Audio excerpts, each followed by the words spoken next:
Boa noite. Bueno, estoy muy agradecido, profesor Cervena, por haberme invitado. He pasado 10 días en Curitiba, abusando, ¿se dice abusando? De la hospitalidad curitibana.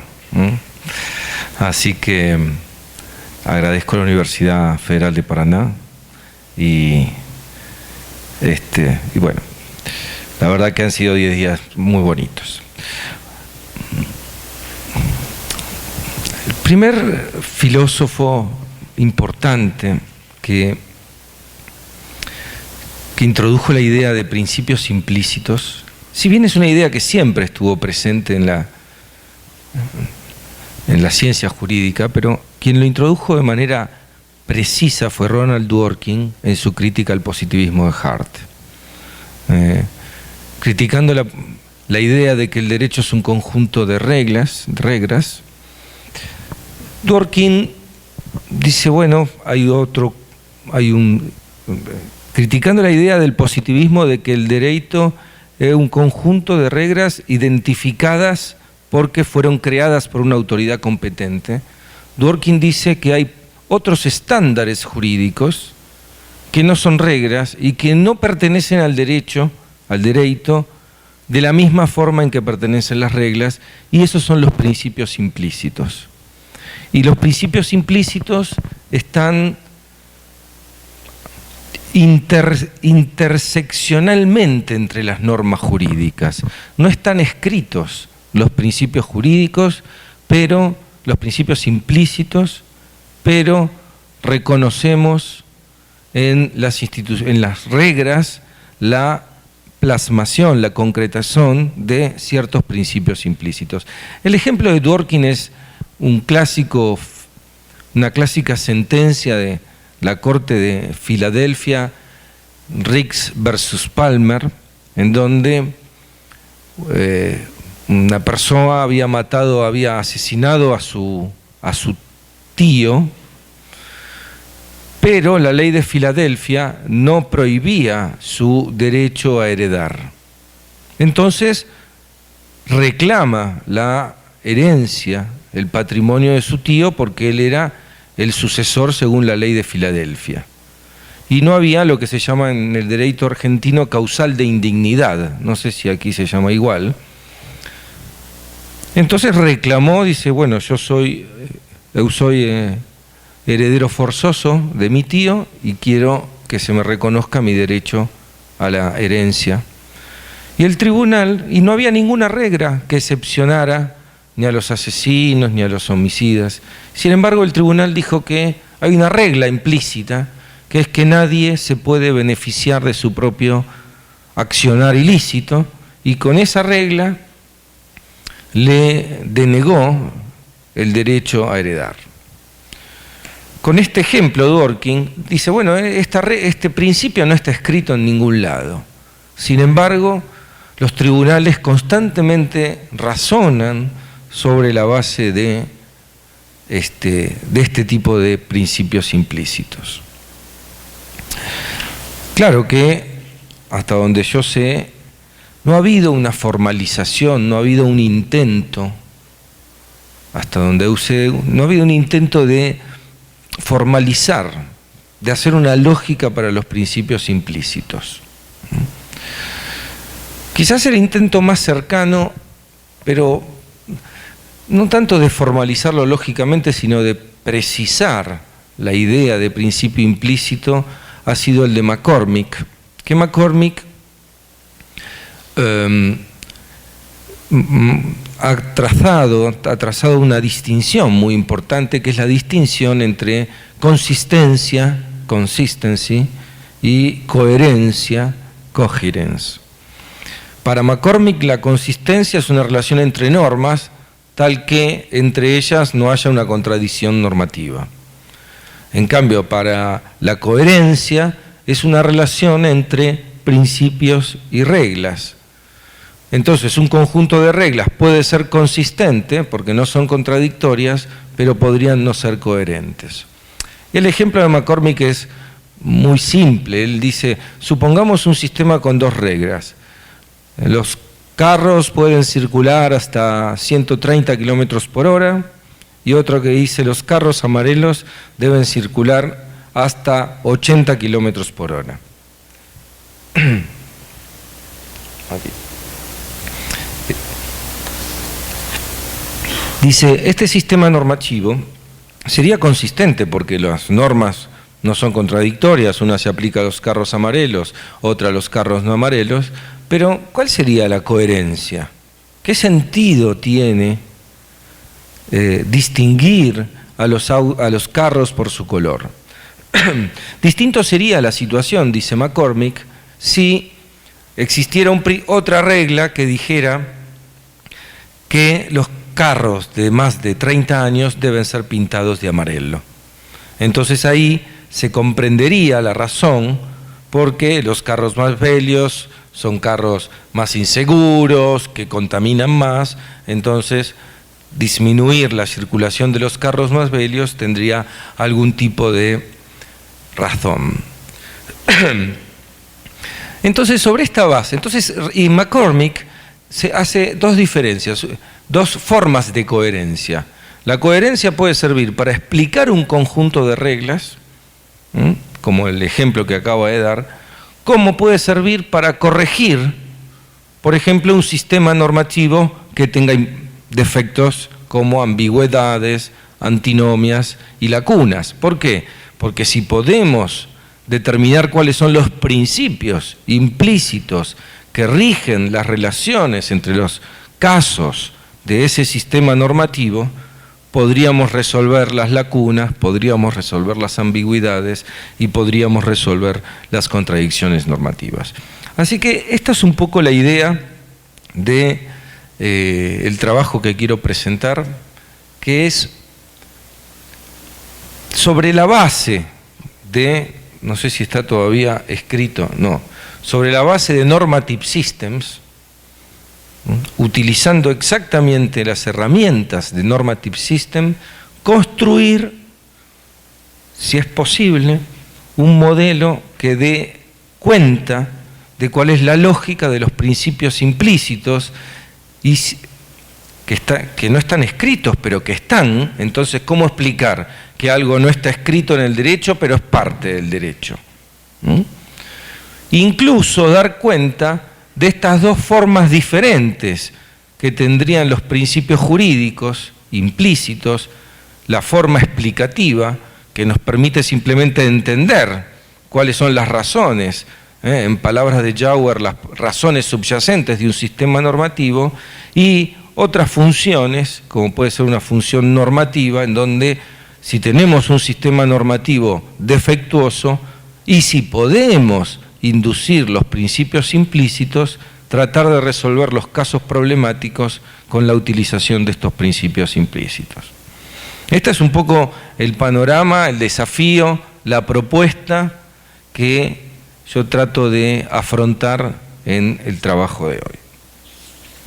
Y como punto de partida voy a utilizar un sencillo caso que es el régimen de la reivindicación de inmuebles, de inmóviles, en el anteproyecto de Freitas de Código Civil brasileiro. Ustedes dirán, qué detalle del profesor Alonso utilizar un régimen civil brasileiro. Sería injusto, porque en realidad fueron Alchurrón y Bulligin quienes compararon el sistema, el anteproyecto de Freitas de Código Civil brasileiro en la reivindicación de inmuebles que fue lo que utilizó el derecho argentino para crear el Código Civil argentino. Se basó sobre la base del anteproyecto de Freitas. El codificador argentino fue Vélez Sarsfield, y comparan los dos autores, Alchurrón y Bulligin, el sistema de Freitas y el sistema argentino, que tienen el mismo universo de casos, pero en el camino quedaron dos normas afuera y el sistema argentino tiene lagunas normativas y el sistema de Freitas no.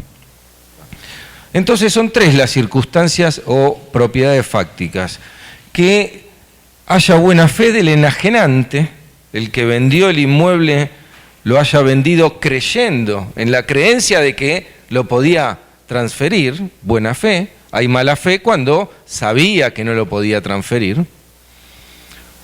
La buena o mala fe del adquirente, es decir, cuando el que adquiere el inmueble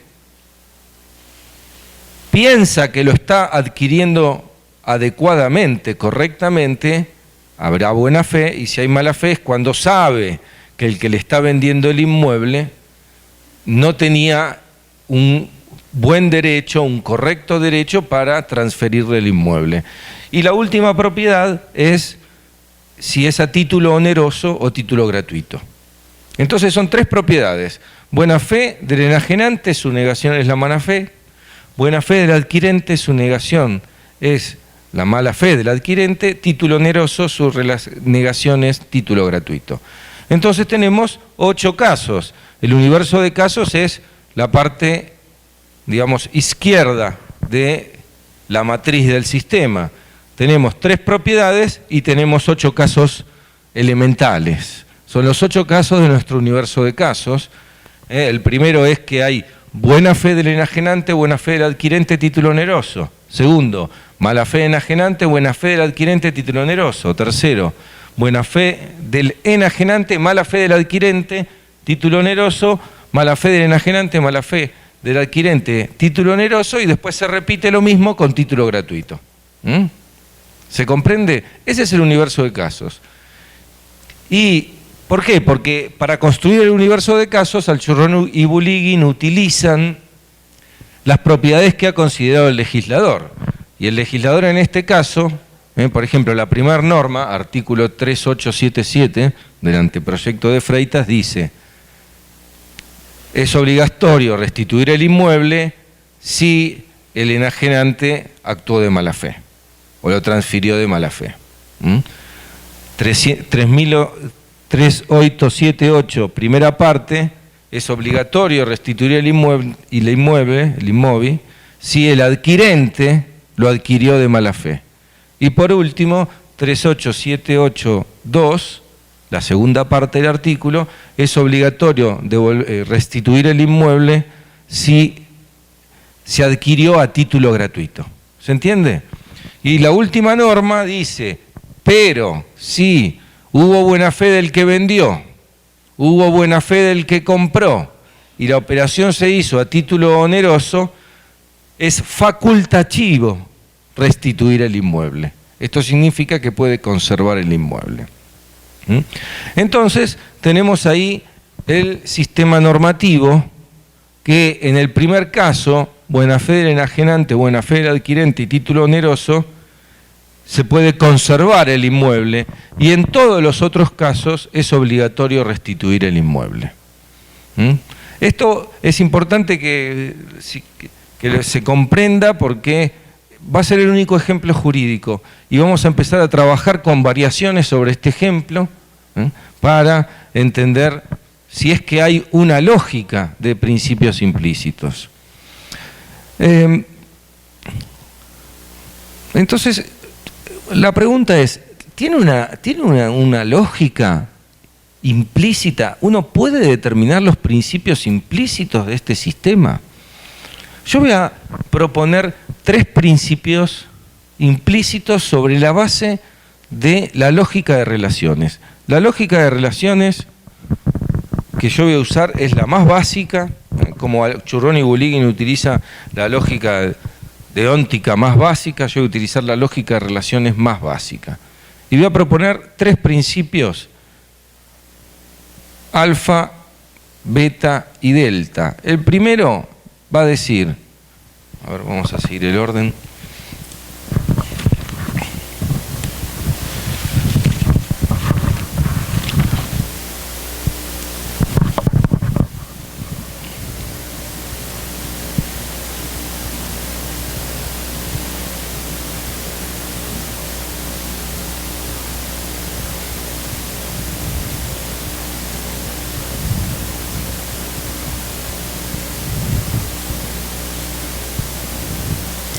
Bien, los principios establecen para que se pueda, una de las condiciones para que pueda haber una lógica global en un mismo sistema de principios implícitos, es que los principios siempre establezcan la misma relación.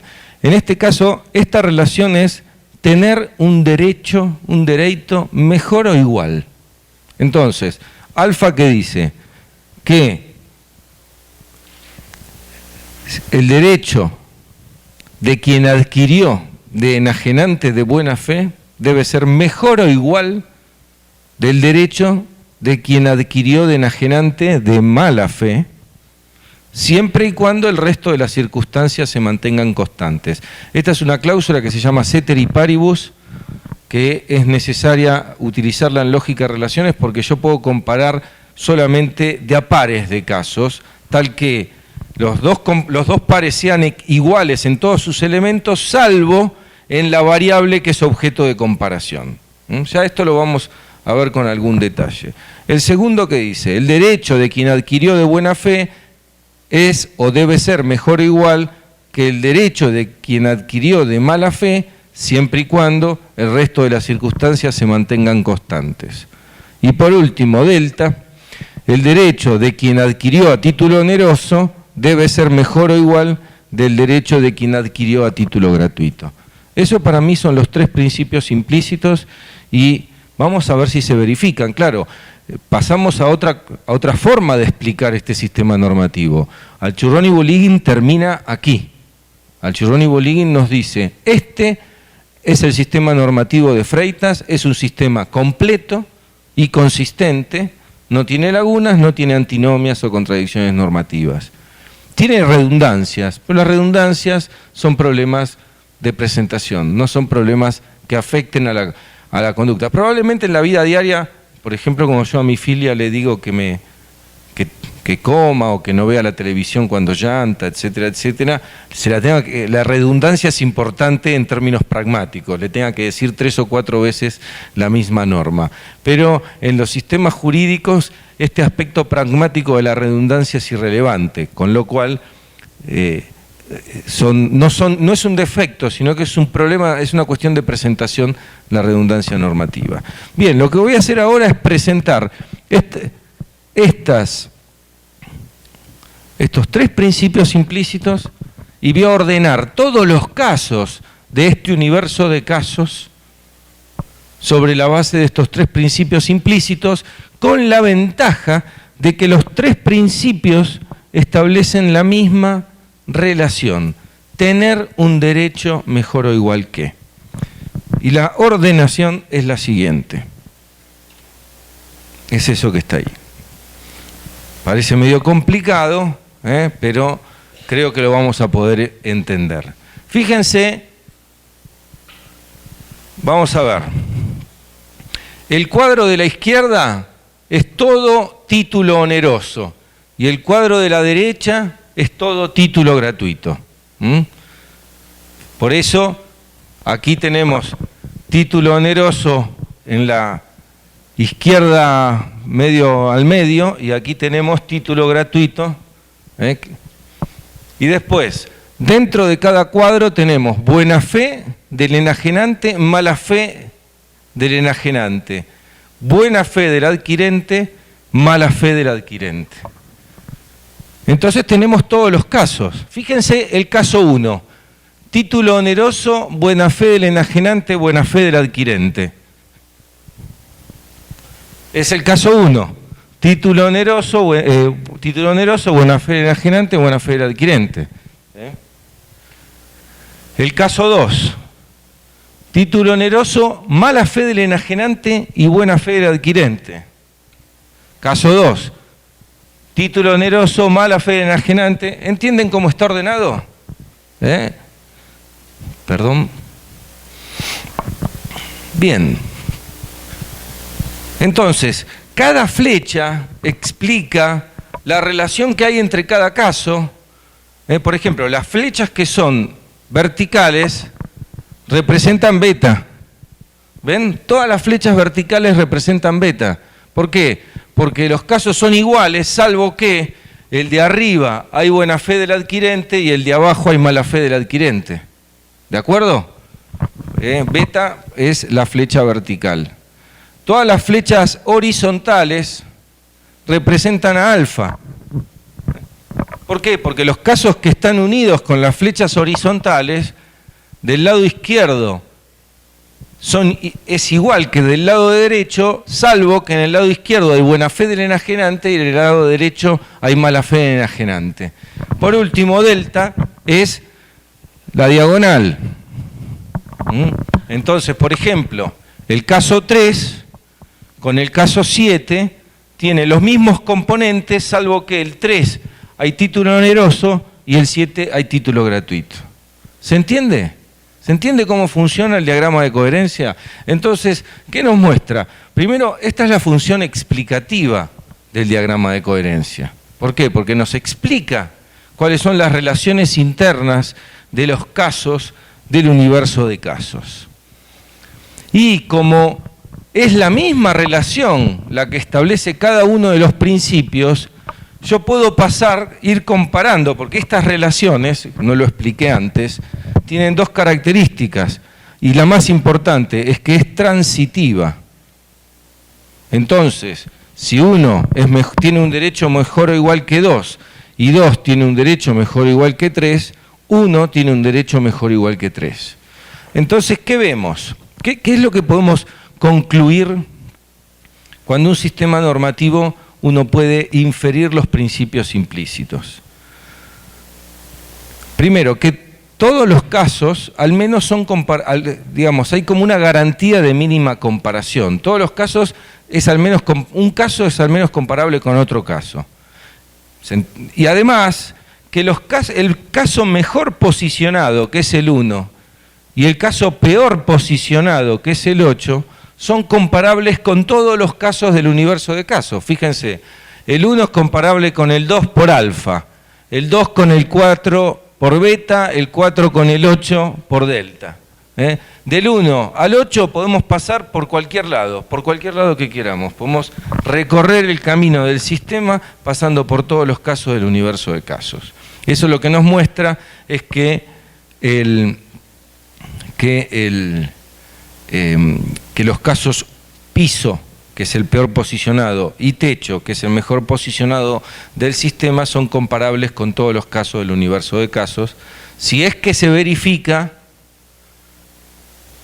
que en el sistema rigen estas relaciones. Y acá hay una característica, como los casos se verifican en el 100%, los principios se verifican en el 100% de los casos, porque son 8 casos de 8, lo que se llama el grado de la inducción, el grado probabilístico de la inducción es el 100%. Pero simplemente explicamos. Vamos a pasar a otro sistema. Voy a empezar a modificar el sistema para ver para qué sirven estos. Acá, digamos, con esto termina lo que sería la función explicativa de los principios implícitos. La característica de la función explicativa de los principios implícitos es que el grado probabilístico es del 100%. Vamos a pasar a otro sistema normativo. Similar a este, voy a variar un poquito nada más. Este sistema tiene 3 normas. Tiene el mismo universo de casos, pero tiene 3 normas.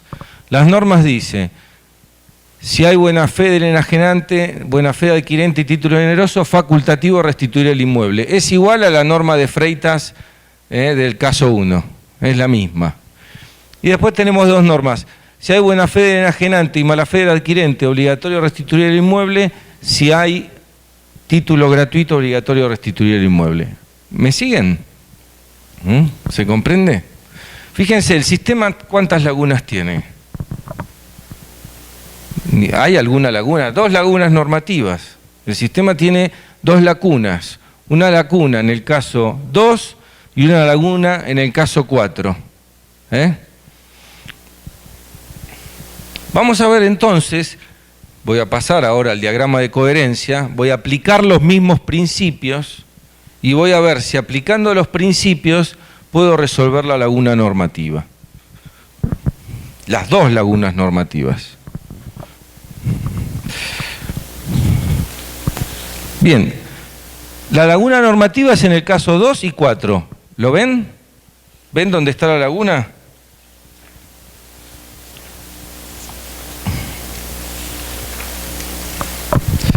Bien, voy a intentar resolver. Primero voy a demostrar que los principios rigen en el sistema normativo. ¿Por qué? Porque si bien hay dos lagunas, entonces el grado de probabilidad no va a ser del 100%. Fíjense las dos lagunas, caso 2 y 4. 1 debe estar mejor o igual que 2. No sabemos cuál es la solución que 2. 2 tiene que estar mejor o igual que 6. ¿Lo ven? Por transitividad, 1 tiene que estar mejor o igual que 6. Y está mejor o igual que 6. Está mejor, porque 1 puede conservar el inmueble y 6 debe restituir el inmueble. Con lo tanto, más allá de la laguna que hay en el caso 2, se verifica que el sistema, que estos principios rigen por transitividad. ¿Se entiende? Porque claro, yo no sé cuál es la solución del caso 2 porque tiene una laguna, pero sí sé que por transitividad 1 tiene que estar mejor que 6. Lo mismo voy a pasar ahora, 1 a 3, 3 a 4, 4 a 8. 1 debe estar mejor o igual que 3, y efectivamente 1 está mejor que 3 porque 1 se queda con el inmueble y 3 lo tiene que devolver. 2 tiene que estar mejor o igual que 4 y 4 mejor o igual que 8. Por transitividad, 3 tiene que estar mejor o igual que 4 y 4 mejor o igual que 8. Por transitividad, 3 debe estar mejor o igual que 8 y están igual. Con lo cual también ahí verifico que rigen los principios. Es decir, está bien, todavía no sabemos cuáles son las soluciones, pero como los principios son transitivos, si yo puedo pasar, digamos, obviando el paso del medio porque tiene laguna y entre el primero y el tercero se plantea que está la misma relación de transitividad, en este caso, tener un derecho mejor o igual que, el principio está verificado. Pero en este caso, el principio, los tres principios, tienen un grado probabilístico más bajo, porque se verifican en 6 de los 8 casos, por lo tanto es del 75% el grado probabilístico de los principios. Bien, entonces vamos a tratar de resolver sobre la base. Claro, acá hay una cuestión que es la siguiente. Si alguien puede demostrar que hay un conjunto de principios, de relaciones, que tienen un grado probabilístico superior al 75%, este otro conjunto de principios es un mejor candidato para explicar el sistema y corregir la laguna. Yo sostengo que esto no es así. O sea, esto sí sería así si existiera un tal conjunto de principios. Lo que digo es que en este caso el mejor conjunto de principios que explica las relaciones entre los casos del universo de casos es este conjunto de principios con un grado probabilístico del 75%. Bien, vamos a tratar de resolver la laguna del caso 4 y después la laguna del caso 2. Entonces, para resolver la laguna del caso 4, primero voy a comparar a 4 con 8. ¿Lo ven a 4 con 8? 4 con 8 lo puedo comparar en función de delta. Bien, ¿qué me dice delta? Me dice que 8 tiene la solución OR. Según delta, 4 tiene que estar mejor o igual que 8. Por lo tanto, tengo dos posibilidades de la solución de 4. Que 4 tenga obligatorio R, o sea que está igual que 8, o que 4 sea facultativo R porque está mejor que 8. ¿De acuerdo? Primera posibilidad. Pero ahora voy a comparar a 4 con 3. ¿De acuerdo? Porque también hay una comparación entre 4 y 3. Entre 3 y 4 rige alfa. Y acá el razonamiento es el siguiente. 3, obligatorio R. 3 debe estar mejor o igual que 4 por alfa. Ergo, ¿cuál es la única solución posible? 4, obligatorio R. Porque si le ponemos facultativo R, 4 va a estar mejor que 3, que es justamente lo que este principio restringe. Porque estar mejor o igual que significa, si este debe estar mejor o igual que este, significa que este no puede estar mejor que este. Y en este caso, 4 estaría mejor que 3 si le damos esta solución. Por lo tanto, con estos principios podemos deducir, podemos argumentar lógicamente con un grado probabilístico del 75% que la solución adecuada para el caso 4 es obligatorio R. Entonces, ¿qué es lo que permite esta lógica? Esta lógica lo que permite, a veces, no siempre, es abastecer la premisa implícita del razonamiento analógico. Porque muchas veces el razonamiento analógico necesita de una premisa que pocas veces es el argumento, digamos, la premisa implícita que dice A es similar a B. Esta premisa siempre es una premisa muy débil, muy fraca en los argumentos analógicos. Si utilizamos este sistema, acá pasa a ser un poco menos fraca, porque yo acá digo, sí, esta solución no corresponde, la solución que corresponde es esta. ¿Por qué? Porque esto es consecuencia del sistema normativo, ¿de acuerdo? Y esto es alfa, que tiene un 75% de probabilidades. Por lo tanto, la solución OR para el caso 4 es la consecuencia del sistema normativo más el grado probabilístico que tiene este sistema normativo, este conjunto de principios implícitos. Ahora vamos a tratar de solucionar 2. Entonces 2 los podemos comparar con 6, lo podemos comparar con 4, que ya lo resolvimos, y lo podemos comparar con 1. ¿De acuerdo?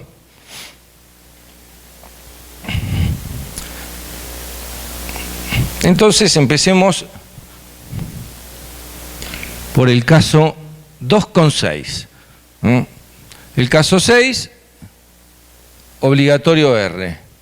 2 tiene que estar mejor o igual que 6 por alfa, por delta. Por lo tanto, conclusión, 2 puede tener tanto la solución facultativo R como la solución obligatorio R. ¿De acuerdo? Bien. Ahora vamos a comparar a 2 con 4. 4, por el razonamiento anterior, dijimos que era obligatorio R.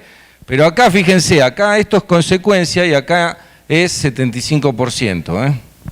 Porque esto fue un razonamiento, cuando una conclusión lógica viene de... La conclusión lógica hereda la premisa más fraca, nunca la más fuerte. Es como las cadenas, la fuerza de una cadena es la que tiene el eslabón más fraco. Esa es la misma idea. Entonces, 4 OR por el 75% del razonamiento anterior. Y 2 tiene que estar mejor o igual que 4 por beta. Ergo, 2 puede ser facultativo restituir u obligatorio restituir. ¿De acuerdo? Vamos al último. 1 con 2. 1, facultativo R. 1 tiene que estar mejor o igual que 2. Ergo, 2 puede ser facultativo R o obligatorio R. Conclusión, no podemos resolver esta laguna. O sea, ¿con esto qué quiero demostrar?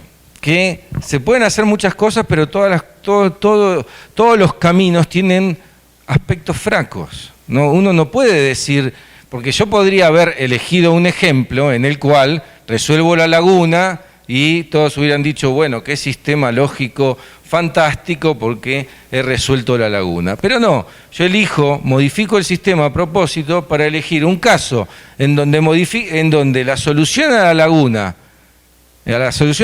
sobre la base de los principios implícitos, no hay ninguna duda que es obligatorio R, caso 4, pero en el caso 2, por la interacción del caso 2 con los tres casos que se compara, el 6, el 4 y el 1, las soluciones pueden seguir siendo obligatorio R o facultativo R. Entonces, esta función es una función normativa. La primera que expliqué es la función explicativa de los principios implícitos. Esta es una función normativa. La función normativa se calza, se construye sobre la función explicativa. ¿Por qué? Porque algo es normativo en la medida en que también puedo explicar las relaciones del sistema. Y porque puedo explicar las relaciones del sistema, entonces puedo resolver los casos problemáticos. Pero no significa que siempre pueda resolver los casos problemáticos. Como se verá, esta teoría es más rígida metodológicamente que la de Dworkin, pero es mucho menos ambiciosa, en el sentido que admite que algunos casos se pueden resolver y que algunos otros casos carecen de solución. Y voy a pasar al último ejemplo, porque este es un caso de lagunas normativas, voy a pasar al último ejemplo, que es el caso de Dworkin. El caso tiene una solución, según la ley de Filadelfia, Palmer tenía derecho a heredar, pero por el principio implícito, esa solución es incorrecta. Es distinto, esta hipótesis es el caso no tiene solución. Ahora voy a la hipótesis de Dworkin.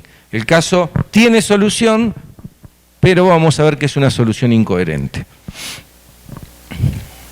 Que es el último sistema normativo. Estoy bien. En tiempo estoy bien. Sí. El último sistema normativo que vamos a analizar, que tiene 4 normas. Los ejemplos pueden parecer complicados. Me van comprendiendo, ¿no? Porque los ejemplos pueden parecer complicados, pero en realidad los casos son 4 importantes. Son los primeros 4, porque todos los demás, del 5 al 8, siempre como es título gratuito, siempre es obligatorio restituir.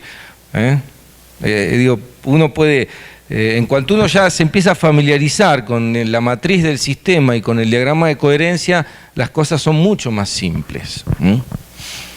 Entonces lo importante, concentrémonos en los 4 casos. Vamos directamente al diagrama de coherencia porque ahí lo vamos a ver mejor todavía. En el diagrama de coherencia vamos a ver mejor los 4 casos del universo de casos. ¿Qué tenemos aquí? Olvídense por el momento de estos 4, concentrémonos en los 4 de ahí. Ahí hay algo que no funciona, que es la relación entre el caso 3 y el caso 4. ¿De acuerdo? El caso 1 con el 2 son iguales, 2 con 6, 2 es mejor que 6, con lo cual se respeta alfa entre 1 y 2, delta entre 2 y 6. ¿De acuerdo? 1 y 3 se respeta beta, porque 1 está mejor que 3. Pero 3 y 4 no se respeta alfa. No se respeta alfa, porque 3 debe devolver el inmueble y 4 puede conservar el inmueble. Fíjense la situación absurda. Ustedes dirían, bueno, esto nunca pasa en un sistema normativo. Bueno, el asesino del tío tenía derecho a heredar en el régimen de Filadelfia. Así que aquí lo que tenemos es una situación en la cual los 2 actuaron a título oneroso. Los 2 son enajenantes adquirentes de mala fe, pero el que recibió de un enajenante de buena fe debe devolver el inmueble y el que recibió de un enajenante de mala fe se lo puede quedar. ¿Se entiende el ejemplo? Que deberíamos corregir el sistema normativo. Primero vamos a ver cuáles serían las soluciones óptimas, ¿no?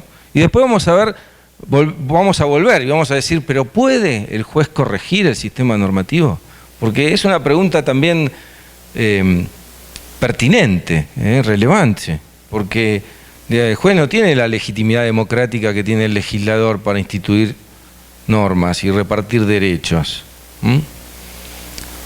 Primero veamos cómo debería corregirse el sistema. Tenemos dos correcciones débiles y una fracas y una corrección fuerte. La primera corrección débil sería solo modificar uno de los casos. Por ejemplo, corregir el caso 3, en vez de la solución OR, poner la solución facultativo R. ¿De acuerdo? La otra es corregir solo el caso 4. Poner facultativo R en lugar de obligatorio R. ¿No? Y la otra es la que me están sugiriendo acá, que es corregir los dos.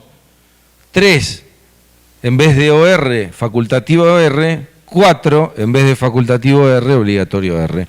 Por razones lógicas esta sería la mejor solución. ¿Por qué?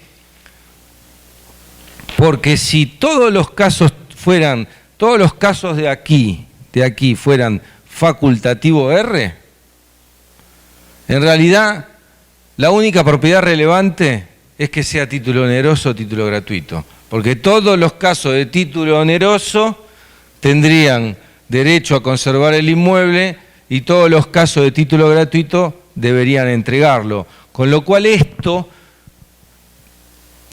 tendría una importante objeción sobre, bueno, y si el legislador consideró relevante la buena fe, la mala fe, resulta que ni la mala fe ni la buena fe son relevantes. Sería una corrección inadecuada porque tornarían irrelevantes propiedades que el legislador consideró relevantes. ¿Me van siguiendo? Bueno, igual ya estamos al final, así que cualquier cosa vamos a explicar después. La otra solución es que 3 y 4 tengan obligatorio R. Tiene una objeción similar a la que acabo de decir. ¿Por qué? Porque en realidad tornaría irrelevante la buena o mala fe del enajenante. Solo serían relevantes buena fe del adquirente y título oneroso. ¿Se entiende? Porque solo cambia el estatus de la conducta de FR a obligatorio R, sea porque es título oneroso, sea porque hay buena fe del adquirente. Con lo cual, la mejor solución que respeta la relevancia de todas las propiedades es poner facultativo R en 3 y obligatorio R en 4. Pero esta solución es fíjense, es lo que es una regla, lo ideal en términos de relevancia es lo menos ideal en términos de corrección, porque el juez debe corregir lo menos posible, o sea, uno requiere que el juez haga la mínima corrección posible en el sistema normativo porque no es el legislador. Entonces, nuevamente estamos frente a una situación de tensión. ¿Por qué? Porque la situación ideal en términos de coherencia no es la situación ideal en términos de la posición del juez frente a un sistema normativo legislado. Bien, la discusión que queda pendiente, y que solamente aquí voy a decir algunas cuestiones nada más, pero lo que quedaría pendiente es determinar bajo qué condiciones el juez puede corregir un sistema normativo incoherente. Dworkin nos dice, y es una cuestión de peso o importancia. Bueno, en este caso, ¿tiene importancia mantener lo que dice el legislador o la infracción al principio implícito es tan importante, tiene un peso tal que la norma debe ser derrotada? A mí me parece que asumir un sistema tan riguroso en materia de principios implícitos y sujetar a una consideración tan fraca cuándo hay que derrotar y cuándo no hay que derrotar, quedaría... son dos posiciones que no serían adecuadas. Me parece que la posición de Alexis, porque, claro, acá hay la posibilidad de que el sistema de principios derrote al sistema de normas y que el juez pueda corregir cuando el sistema de normas es incoherente con los principios implícitos. Hay una hipótesis muy simple, que es que los principios implícitos sean principios constitucionales. Entonces, si yo tengo un modelo de principios constitucionales y un conjunto de reglas tal que es incoherente con el conjunto de principios constitucionales, el conjunto de principios me derrota el conjunto de reglas. Bien, lo que pasa es que lo que aquí estamos trabajando son principios implícitos que se inducen del mismo sistema de reglas. Por lo tanto, la jerarquía es parasitaria, es decir, la jerarquía de los principios inducidos o implícitos es parasitaria, depende o es heredera de la jerarquía del conjunto de normas que utilizamos como punto de partida. Por lo tanto, por hipótesis, los principios tienen la misma jerarquía jurídica que las normas que utilizamos como punto de partida para su inducción. La otra alternativa final es la de Alexis, porque Alexis dice que en realidad la igualdad ante la ley tiene dos formas. La igualdad en la aplicación de la ley, que es la usual, la clásica, la del derecho decimonónico. Se dice decimonónico. Pero la igualdad neoconstitucional es la igualdad no solo en la aplicación, sino en la formulación de la ley. Entonces, cuando la ley hace distinciones o da soluciones normativas que son incoherentes en términos de igualdad, y uno podría pensar que el reparto de derechos de este conjunto de principios es adecuado, por lo tanto, darle a 4 un mejor derecho que a 3 es violar la igualdad ante la ley, porque al menos deberían tener el mismo derecho.